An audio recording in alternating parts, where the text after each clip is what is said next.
Queridas amigas, amigos de Forum, se siente cada día una especie de temblor interior, algo que recorre el cuerpo, que además conoce su camino muy bien. Es vuestra presencia, vuestra complicidad. En todas las épocas de la humanidad han existido hombres y mujeres que han generado una leyenda, un mito. El Che Guevara, la emperatriz Sisi, por diferentes circunstancias, por distintos fervores quizá. Lo cierto es que la leyenda comienza en el mismo momento en que el cuerpo yace sin vida. La familia imperial rusa es otro ejemplo. Ejecutada por los bolcheviques en la Revolución Rusa, nuestra invitada de hoy nos va a hacer un retrato no solo de los Románov, también de aquella época a través de su último libro. Carmen Posadas, eskerrik asko, muchísimas gracias por estar aquí con nosotros en Forum. Un placer, Begoña, encantada de estar contigo. Bueno, pues como decíamos, este libro tan increíble, El testigo invisible, el protagonista, pero también tenemos aquí una frase que dices, una época en la que el ansia de poder justificaba las mayores atrocidades, ¿no? Bueno, las revoluciones siempre sacan lo mejor y lo peor del ser humano, ¿no? Y es un poco lo que quería retratar con esta historia y también contar la verdadera historia de cómo fue la muerte de la familia imperial, porque hay tantas novelas malas alrededor de esto, las leyendas, tantas ¿no? falsas Anastasias, ya no sé cuántas. Creo que ahora ha salido una nueva Olga que debe tener 160 años, porque claro, si está viva tendrá 160 años. Siempre se ha fantaseado tanto con la familia y cómo murió, que a mí me llama la atención, porque la historia real es tan potente que no hace falta inventar nada. Además, comparándolo con la época actual, ahora existe el ansia de poder, pero las atrocidades igual han desaparecido. Quizá estamos en una época que, bueno, que hemos evolucionado mucho, pero que también repetimos modelos ¿de antes o cómo lo ves? Bueno, esperemos que no sea ese baño de sangre, porque aquello fue terrible. Lo que sí es verdad es que estamos viviendo un momento muy convulso en el que hay, bueno, parece que todo se desintegra a nuestro alrededor, ¿no? Está la crisis, está la corrupción, está la falta de valores. Es un momento complicado, pero en fin, yo estoy segura que no va a pasar como la revolución bolchevique. Bueno, vamos al testigo invisible, un trabajo además, bueno, que como decíamos antes, de un trabajo de recopilación de datos impresionante el que has hecho aquí. Pues mira, todo empezó porque yo quería contar esta historia, contar la historia real, como te explicaba antes. Y entonces empecé a buscar quién podía ser el personaje central de mi novela. Leyendo me enteré que había salido una persona viva de la casa de Ekaterimburgo cuando lo fusilan a todos, y es un pinche de cocina que, como tenía 15 años, era un niño. El verdugo, el mismo día que los iba a fusilar, le dice a este niño que se vaya, ¿no? O sea, le salva la vida en ese sentido. Él estuvo con la familia imperial hasta muy pocas horas antes de su ejecución y además venía también de San Petersburgo, o sea que había sido testigo invisible de toda la vida de los zares. Este chico existió, se puede googlear, lo vas a ver en internet si quieres. Escribió unas memorias que lamentablemente se han perdido porque sería apasionante saber qué es lo que contó él. Y después no se sabe si murió en las purgas de Stalin o si se fue a Sudamérica. Entonces yo tomo esta segunda posibilidad y me lo llevo a Uruguay, porque resulta que en Uruguay, en el norte, hay una colonia de rusos blancos que llegaron a Uruguay en esa época y que hasta el día de hoy siguen manteniendo el idioma, las costumbres, las casas son muy parecidas a las rusas. Y entonces, bueno, me parece interesante. Bueno, el lector se va a encontrar, además, antes de entrar en materia, con dos libros, dos historias paralelas, que es la historia de este hombre ya de mayor y la historia recordada a través de él, de sus vivencias de pequeño, ¿no? Sí. Dos historias que se complementan. Él, al final de su vida, empieza a contar esta historia. Él dice que él siempre, alguien le pregunta que por qué no lo ha contado hasta ese momento, porque ha esperado tanto, ¿no? Cuando ya tiene casi 90 y tantos años. Y él dice que es porque los secretos son un poco como los hechizos, que si los cuentas se desvanecen. Y entonces él tiene un secreto que ha querido siempre preservar. Y bueno, que no te lo cuento cuál es, porque es un poco el final del libro, pero sí es una bonita historia de amor. Bueno, Carmen, ¿por qué los Románov, como decíamos, generan este mito, esta fantasía, no sé, esta leyenda que se ha creado? ¿Qué tienen de especial? Bueno, primero porque tuvieron un final muy trágico. O sea, date cuenta de que no solamente matan a los zares, sino que matan a niños muy pequeños. El zarevich tenía 14 años, ¿no? cuando lo mataron. Y después porque eran todos muy guapos.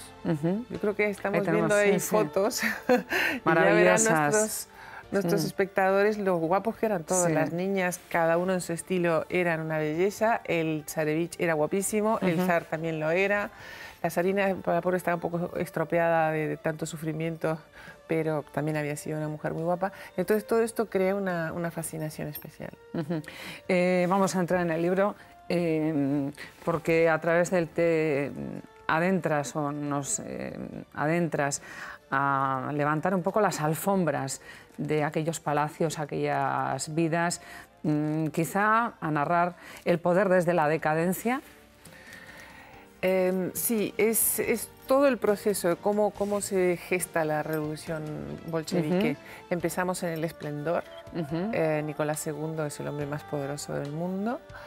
Un país de unas enormes diferencias sociales, pero que en la corte se vivía maravillosamente bien. Y sin embargo, lo que nadie sabe es de qué forma tan austera estaban educados estos niños. Para que te hagas una idea, ellas tenían que hacerse la cama, vivían en unas camitas estrechas, como si fueran unas camas de campaña casi, se duchaban con agua fría, o sea que sus padres querían que tuvieran una educación muy estricta y que nadie hiciera, esto es textual, nadie hiciera por ellas lo que podían hacer por sí mismas.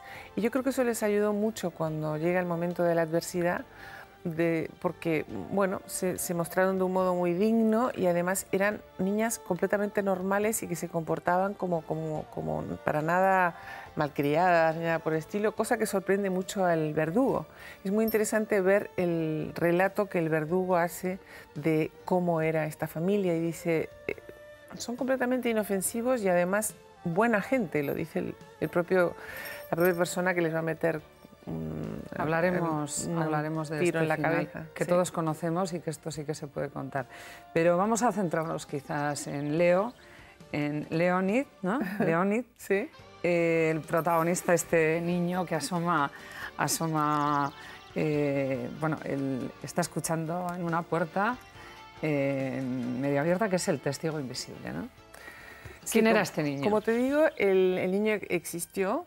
Él era pinche de cocina. Yo me invento que antes de eso era desollinador, y te voy a decir por qué lo he hecho desollinador. Necesitaba que el niño pudiera ser testigo de montones de cosas. Es fantástico, la verdad es que... Y sabía que en aquella época, en los palacios, contrataban a niños para que limpiaran las estufas y los conductos de las calefacciones. Y esos niños miraban a través de las rejillas y veían todo lo que pasaba en el gran mundo. Así que mi personaje es un niño desollinador y tiene como mentor a otro chico que no es un niño, es muy pequeño porque es enano. También por eso ha podido mantenerse en este puesto, porque como es un enano sigue manejándose dentro de los conductos. Se llama Yuri y él es lo que llaman un criado de sangre. Criado de sangre quiere decir que son hijos bastardos de los señores. Él era un Romanov porque era hijo de un hermano del zar. Y entonces se sentía muy Romanov y bueno, también tiene una participación importante en esta novela. Además, hasta cierta edad que ya crecían y ya se terminaba este trabajo de entrar en los conductos, como en algún pasaje del libro señalas, ellos eran testigos no solamente de las conversaciones, porque a través de las conversaciones eran testigos de la historia. Sí, yo hago que mi protagonista vea, por ejemplo, la llegada del zar una vez que ha abdicado, que es una escena muy tremenda cuando el zar vuelve al palacio y le está esperando una multitud y él no sabe cómo va a reaccionar esa multitud, si le van a increpar, si le van a insultar, si le van a escupir o lo que sea. Y no sabe cómo abrirse camino y al final empieza a hacer una veña militar y y haciendo así se va abriendo camino. Y eso fue así, o sea, esa escena está documentada y sucedió tal como yo la cuento. Lo que pasa es que yo pongo a mi testigo invisible ahí para que nos lo relate. Bueno, eran invisibles, pero como bien dices también en el libro, los criados eran transparentes, ¿no? Estas expresiones, estos datos eran así, era un poco la vida, la relación en el palacio era así, o ha sido un poco ya producto un poco de la parte más literaria de la novela. En la época de esplendor, cada uno estaba en su lugar. Y entonces los niños observaban todo a través de las rejillas. Luego, cuando ya son prisioneros y van con ellos primero a Tobolsk y luego a Ekaterimburgo, ahí la relación cambia porque es casi como un naufragio, ¿no? Tú imagínate que tú naufragas con el rey de España. Bueno, durante una época se mantienen las jerarquías, pero al final tú eres Begoña y él es Juan Carlos, porque en un momento que ya la normalidad se ha quebrado, pues entonces ya se crean relaciones mucho más cercanas. De todas formas, esto, bueno, la segunda lectura de esto es que la realeza, cuando se vuelve humana, vamos a decir entre comillas, cuando se pierde el poder, ¿no? Esto era así y sigue siendo así, porque esto es una constante, ¿no? Claro, de alguna forma. yo creo que incluso el zar, eso lo escribe él en sus diarios, por un lado, por supuesto, lamenta muchísimo el haber perdido el trono, como es lógico, pero por otro lado, él era un hombre muy familiar y le gustaba, por ejemplo, le encantaba cortar leña, no me preguntes por qué, porque yo encuentro aburridísimo cortar leña, pero en fin, a él le chiflaba. Y entonces él en un momento dado dice, mira, por fin me puedo dedicar a lo que me gusta, al jardín, a mis hijos, a cortar leña. Así que es cierto que él lamentó mucho la pérdida de todo lo que pasó, pero por otro lado también se sintió liberado. Yo creo que es el personaje que más, de todos, que más se adapta a las distintas circunstancias que va atravesando a lo largo del libro. Que más, con más, no voy a decir, bueno, porque se tiene que adaptar, sino que más, como tú decías, disfruta, bueno, pues con cierta felicidad, ¿no? Quizás el personaje más de todos. Sí, una de las cosas que más llama la atención de esta familia es cómo aceptaron la adversidad y cómo los padres le decían a las niñas, tú siempre tienes que estar perfecta, tú contesta bien, aunque te insulten, tú sonríe. O sea, que todo esto era una especie de aprendizaje de cómo ser dignos, ¿no? En la adversidad. En la adversidad. Yo creo que las formas son muy importantes. Yo soy muy partidaria de la forma siempre. Bueno, hay otro personaje que también tiene protagonismo, que iba a decir que lo tenemos idealizado, pero bueno, no es así, que es Rasputín. Aquí das muchas claves de este personaje que también ha pasado a la historia. Y todos estos datos sobre Rasputín también ha sido difícil definir esa personalidad tan definida que aparece en el libro. ¿Cómo ha sido esto? Esta yo creo que es la parte más novedosa del libro, es una nueva versión de cómo murió Rasputín. Nosotros, no sé, la versión conocida es la que dio su asesino, el príncipe Yusupov. Escribió un libro en el que contaba cómo mató a Rasputín. Es una historia muy rocambolesca porque primero lo intenta envenenar con unos pasteles y no se muere, y luego le da vino envenenado y tampoco se muere, y luego le pegan 4 tiros y no se muere, y al final lo tiran al río y se ahoga, ¿no? Esa es la versión oficial. Poniéndole la cabeza. Ya, sí, por favor, muérete. Ahora se sabe que los servicios secretos británicos tuvieron mucho que ver con la muerte de Rasputín, y esto tiene relación con lo que estaba ocurriendo políticamente en ese momento. Rusia estaba en guerra junto con Inglaterra y Francia en contra de Alemania, ¿no? Entonces, los rusos estaban perdiendo la guerra y había muertos a millones. Esto creó una gran impopularidad para el zar y vino a ser una piedra más en su camino y el camino hacia la perdición, digamos, ¿no?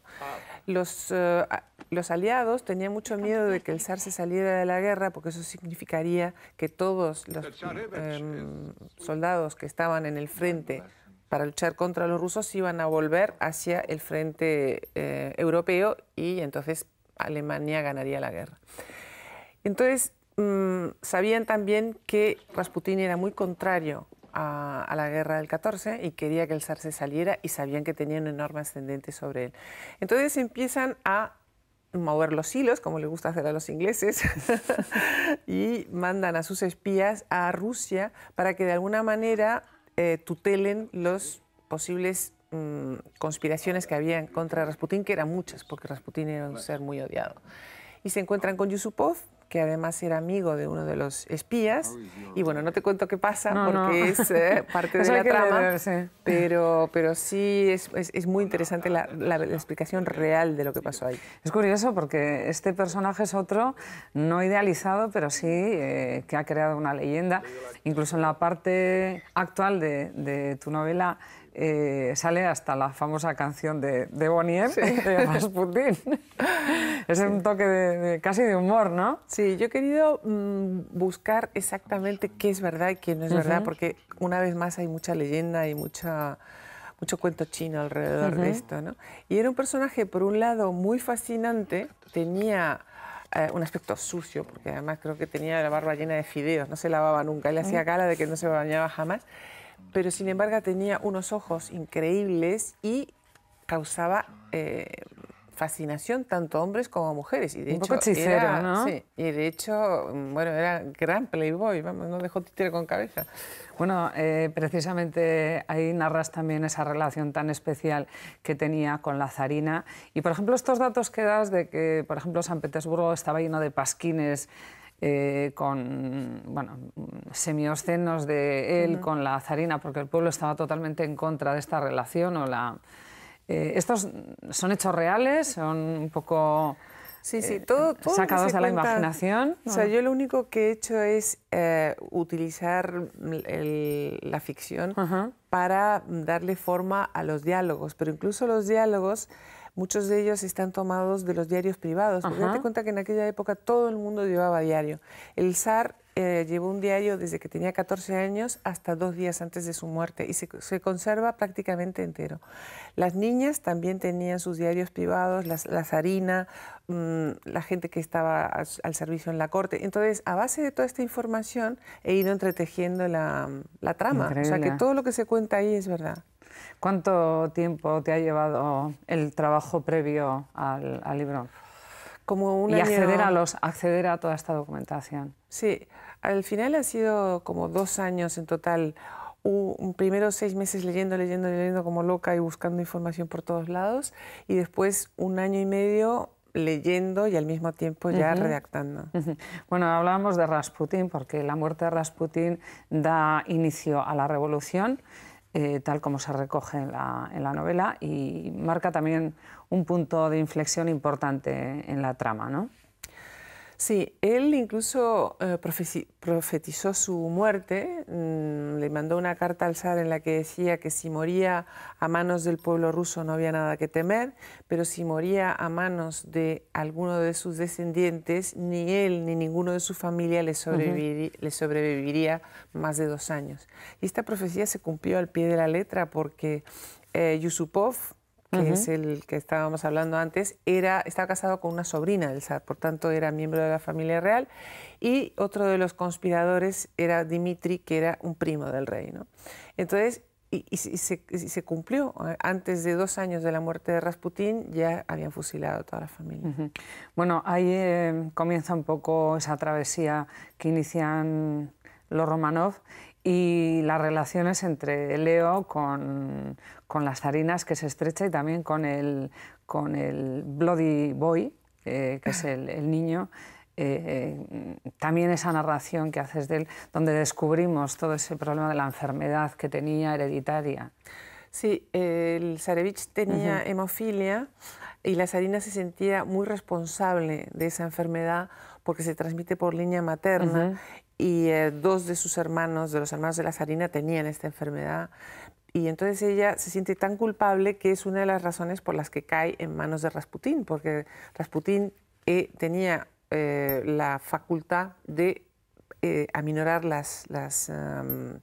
las hemorragias del sangre. Ahora se sabe por qué se produce esto, y es porque, bueno, Rasputín tenía unos ciertos poderes hipnóticos, y entonces lo que hace cuando tú hipnotizas a una persona es que se ralentiza toda la circulación de la sangre, ¿no? Y entonces, por tanto, dejaba de sangrar. Y como era la única persona que evitaba a su hijo sufrimiento, entonces ella cae en manos de este charlatán y este farsante. Bueno, de todas formas, también ahí está el punto que impresionante, desgarrador, de cómo es la reacción de la población en esta guerra, bueno, en esta guerra, sí, en esta guerra, sí. Y las venganzas, las acusaciones, un poco los odios, ¿no? que de repente nacen o brotan del pueblo, ¿no?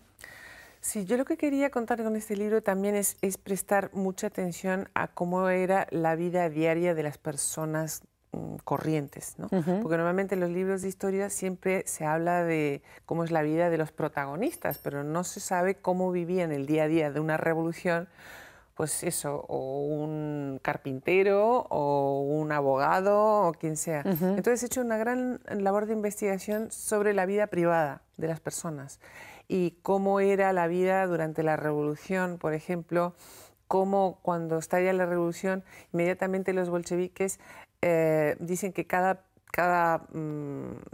casa, digamos, tiene que protegerse. Entonces, cada uno de los vecinos, un día a la semana, tenía que hacer guardia en la portería con un arma a defenderse de los posibles ataques externos, porque había mucha gente que robaba, gente que se dedicaba al pillaje y no sé cuánto.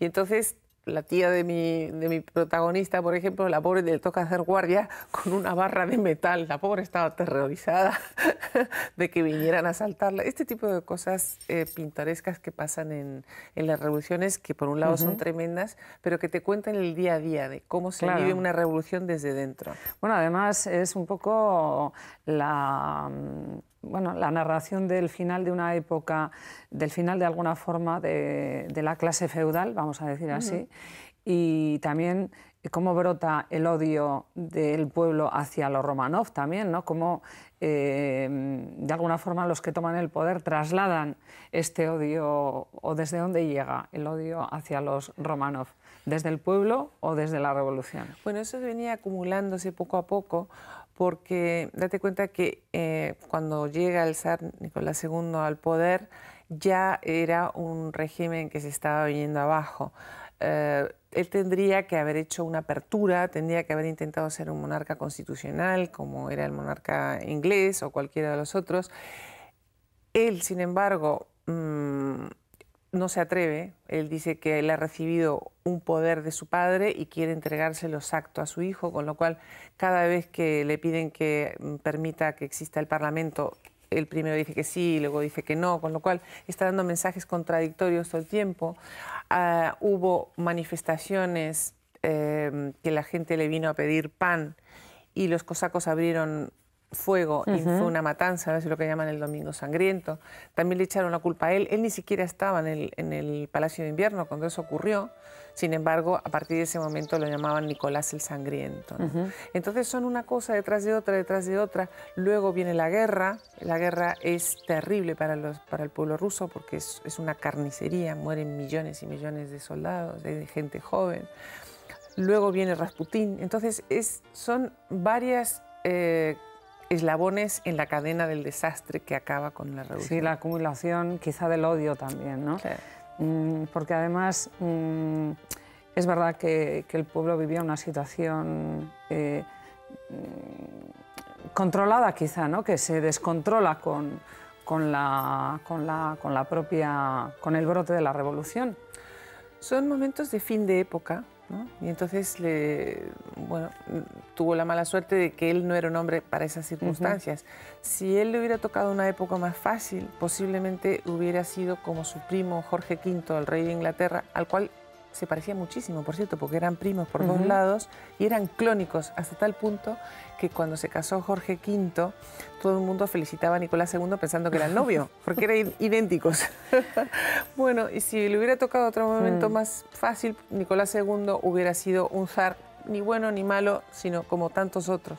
Pero le tocó un momento muy complicado y él no estaba a la altura. Oye, Carmen, y todas estas cartas, precisamente la carta que recoge esta postura del zar, de decir yo voy a seguir con la línea de mi padre, lo voy a transmitir, porque esto está recogido en una carta precisamente en el libro. ¿Estas cartas son reales? Todo el material es real. Es una época que está muy bien documentada. La dificultad es qué es lo que no pones, porque hay tantísima información y es tan apasionante. Y luego también es complicado saber muchas veces si las fuentes son reales o no, porque hay, ya te digo, sobredosis de información. Pero yo me he divertido muchísimo y además, bueno, lo he pasado tan bien que me ha quedado mucho material que no sé muy bien qué es lo que voy a hacer, pero cosas muy interesantes. Que no interesante, igual hay una segunda parte de distinta forma, ¿no? Bueno, el último tramo de la novela es cuando van de Siberia, porque están en Siberia presos, un tiempo y luego van ya a la última estación. Porque, claro, la gente desconoce toda esta travesía que hicieron antes de ser ejecutados, ¿no? Sí. Cuando el zar abdica, él piensa que se va a ir a Inglaterra y que lo va a aceptar su famoso primo Jorge, del que hablábamos antes y que eran iguales. Ante su estupor, Jorge dice que no lo acepta. Entonces ya no tienen a dónde ir. El que mandaba en ese momento se llamaba Kerensky y no era bolchevique, era moderado, digamos. Y él, bueno, dice, vamos a mandarlos a Siberia para protegerlos, porque no sabemos qué puede pasar con las facciones más extremistas. Entonces lo mandan primero a un sitio que se llama Tobolsk y a partir de ese momento ya empiezan a mandar los bolcheviques, es la segunda revolución, lo que llama la Revolución de Octubre. Y a partir de ese momento, entonces ya nadie sabe qué es lo que van a hacer con la familia imperial.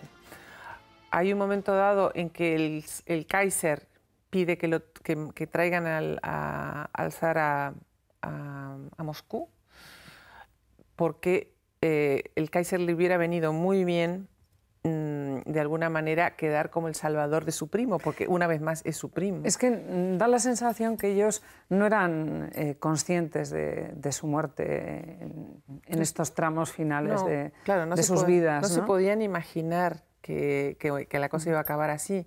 Pensaban que, date cuenta que ellos eran primos de todos los soberanos de Europa. O sea, pensaban, bueno, me salvará el rey de Inglaterra. Bueno, incluso alguien me va a salvar. Sí, incluso era la sensación, leyendo el libro, que tampoco los bolcheviques sabían qué hacer con ellos, que al final les matan porque no tienen dónde colocarlos, ¿no? Exacto. Es fuertísimo esto. Sí. Había empezado la contrarrevolución, o sea, los bolcheviques se dan cuenta que viene el ejército blanco y que posiblemente van a liberar al zar, y entonces en ese momento es cuando deciden fusilarlo. Bueno, no vamos a contar el final porque aunque sabemos el desenlace histórico, la novela tiene muchas más cosas, pero porque claro, está la historia paralela y además bueno, la historia real de cuando era mayor nuestro protagonista, y ahí das una serie de agradecimientos porque el final además te lo regalo otro gran amigo tuyo, el escritor Fernando Marías. Claro, que las dos somos amigas y fans, yo por lo menos de Fernando.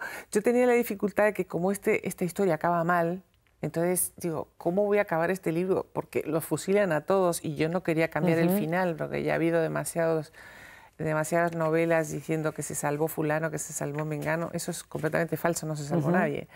Pero Fernando me dio un giro muy interesante. Me dijo, ¿por qué no lo enfocas así? Y digo, mira, esa es una idea muy buena.